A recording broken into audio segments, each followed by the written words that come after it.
Hey everyone, and welcome back to the EMT Spot's Blood Pressure Podcast. I'm Samuel Harrison, and I'm really excited about today's deep dive.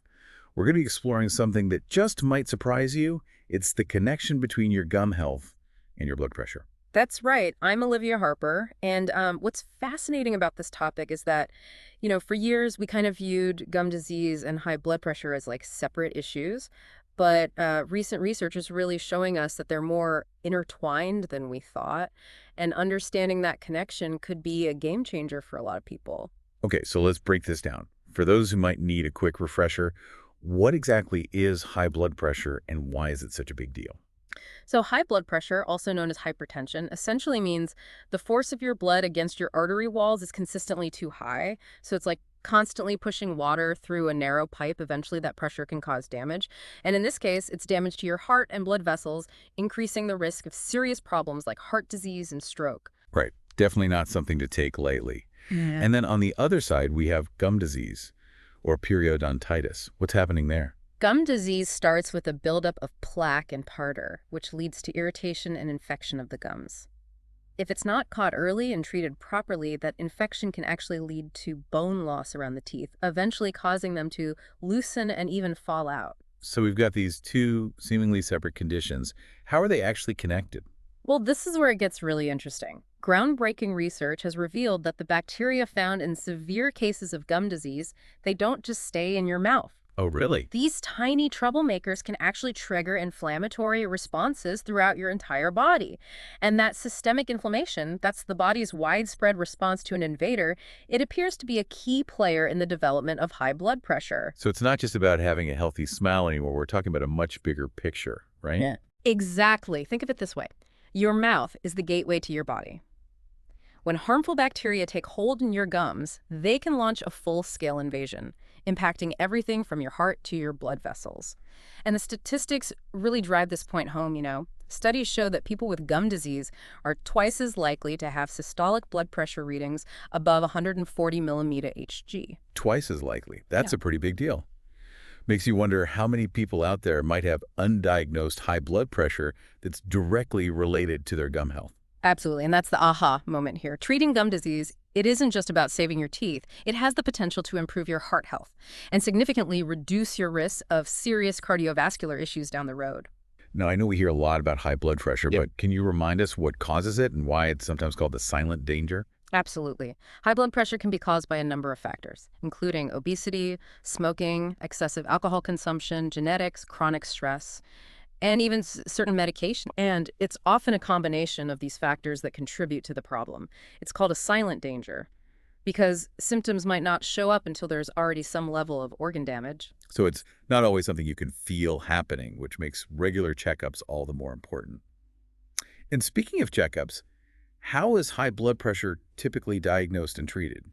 Well, typically diagnosis involves a physical exam, blood tests, and urine tests. Treatment can involve lifestyle modifications like changes to diet and exercise, as well as medications to help control blood pressure levels. So it's a multifaceted approach, just Yep. like managing gum disease.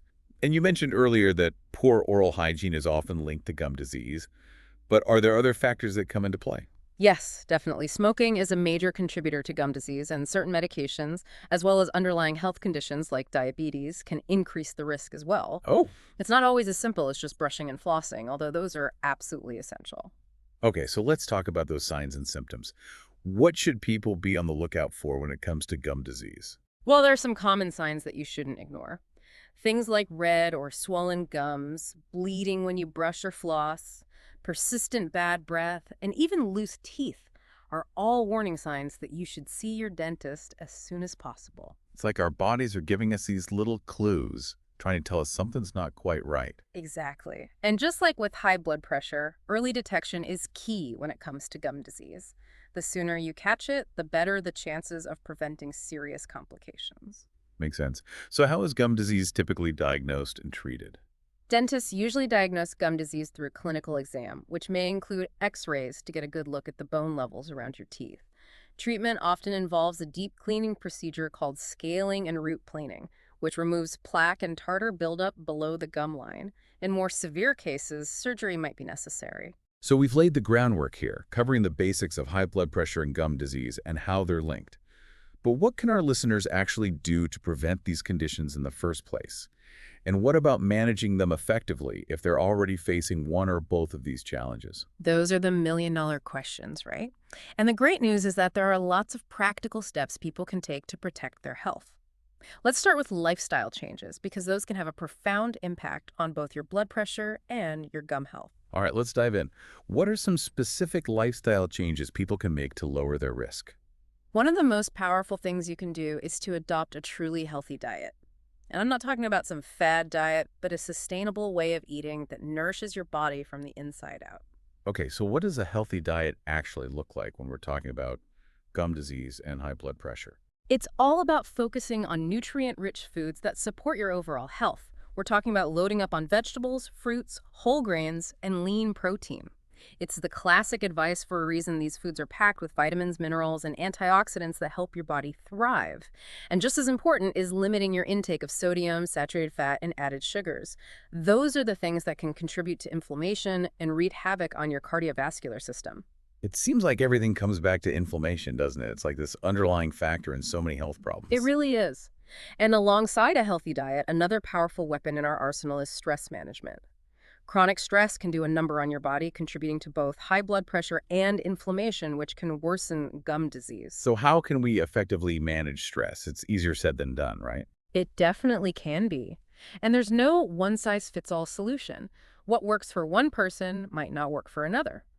Some people find relief through meditation, while others prefer exercise, spending time in nature, listening to music, or pursuing creative hobbies. It's about finding what helps you unwind and de-stress and making it a regular part of your routine. That makes so much sense. It's not about finding the perfect stress-busting activity, but rather about finding what truly resonates with you and fits into your life. And of course, we can't forget about the elephant in the room, Yeah, tobacco. absolutely. Smoking is incredibly damaging to both your cardiovascular system and your oral health. It's a major risk factor for high blood pressure, heart disease, stroke, and gum disease. So if you're a smoker, quitting is honestly one of the most important things you can do for your health. And while we're on the topic of healthy habits, we have to talk about regular physical activity. How does that fit into the equation? You bet. Even moderate intensity exercise, like a brisk walk for 30 minutes most days of the week, can make a big difference in lowering blood pressure and improving overall health. It doesn't have to be some grueling workout. It's about finding ways to move your body that you enjoy and can stick with long term. All right, so we've covered lifestyle changes, but what about the dental side of things? What can people do to specifically care for their gums? Regular dental checkups and cleanings are absolutely essential for both preventing and managing gum disease. These visits give your dentist a chance to spot any early signs of trouble and provide professional cleanings to remove plaque and tartar buildup, which can lead to gum disease if left unchecked.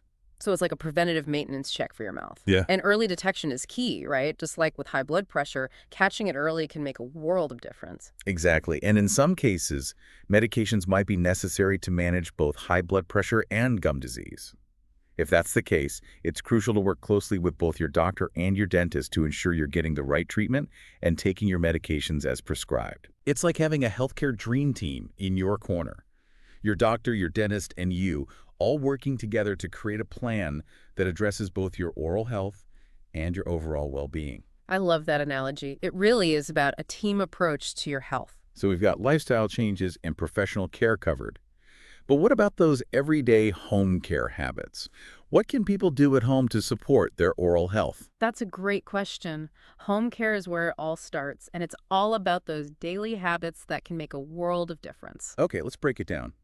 What are the non-negotiables when it comes to home care? First and foremost, brushing. Aim for twice a day using fluoride toothpaste and make sure you're brushing for a full 2 minutes each time. I know it can feel like an eternity when you're standing there, but trust me, it's worth it. 2 minutes can feel long when you're staring at yourself in the mirror, but it's such a small investment for a healthy smile. Exactly. And don't forget to floss daily. Flossing helps get rid of plaque and food particles and those tricky spots between your teeth where your toothbrush just can't reach. Flossing is one of those things people either love or hate, but it's truly essential for healthy gums. It is. And you might also consider adding an antiseptic mouthwash to your routine. It helps kill bacteria and freshen breath. Think of it as an extra layer of defense. Okay, so we've got brushing, flossing, and mouthwash. What else can we add to our oral hygiene arsenal? Remember those healthy habits we talked about earlier? Avoiding tobacco and excessive alcohol are also crucial for maintaining healthy gums. It all ties together. It really does. What we eat, how we manage stress, our lifestyle choices, it all impacts our oral health, which in turn can affect our overall well-being. You got it. It's all intricately connected. Welcome back to the EMT Spot's Blood Pressure Podcast. If you're just joining us, we're deep diving into the surprising connection between gum disease and high blood pressure. And we're about to uncover even more practical tips to help you take control of your oral and overall health. Before we jump back in, we were talking about those essential home care habits. Brushing, flossing, using mouthwash, all those things we should be doing every day. But I'm curious, with so many different products out there, manual toothbrushes, electric toothbrushes, different types of floss, how do we know what's best? That's a great point. It can feel overwhelming standing in the dental care aisle with so many choices. What works best really depends on your individual needs and preferences. So how do you navigate this jungle of toothbrushes and floss? Honestly, the best place to start is by having an open conversation with your dentist. They can look at your specific situation, considering your oral health history and any concerns you might have, and then recommend the best tools for you. It's like having a personal shopper for your oral health. Exactly. For example, if you have braces or bridges, your dentist might suggest a particular type of floss or interdental brush to help you clean those hard-to-reach spots. And what about the age-old debate of electric versus manual toothbrushes? Is one truly better than the other? Both can be effective when used correctly. But studies have shown that electric toothbrushes, especially those with oscillating, rotating heads, can be more effective at removing plaque and reducing gingivitis, which is the early stage of gum disease. So electric toothbrushes might give you a bit of an edge when it comes to cleaning power. I can see why they're becoming more and more popular. They are, and for people with limited dexterity, they can make brushing a lot easier. Ultimately, the best toothbrush is the one we'll actually use consistently. Consistency is key. That's a good mantra for pretty much every aspect of health, isn't it? It really is. Speaking of which, I think it's time to address something that often gets overlooked: the connection between gum disease and other health conditions. Wait, so it's not just high blood pressure we're talking about here. There are other potential risks. Unfortunately, yes. While we've been focusing on the link between gum disease and high blood pressure, research is uncovering connections to a whole range of health issues. Like what? What other conditions are on the radar? Well, there's a growing body of evidence suggesting a link between gum disease and diabetes. Interesting. I wouldn't have thought those two were connected. How does that work? Remember how we talked about inflammation being a key player in the connection between gum disease and high blood pressure? Well, inflammation seems to be at the root of this connection, too. The chronic inflammation associated with gum disease can actually make it harder to control blood sugar levels.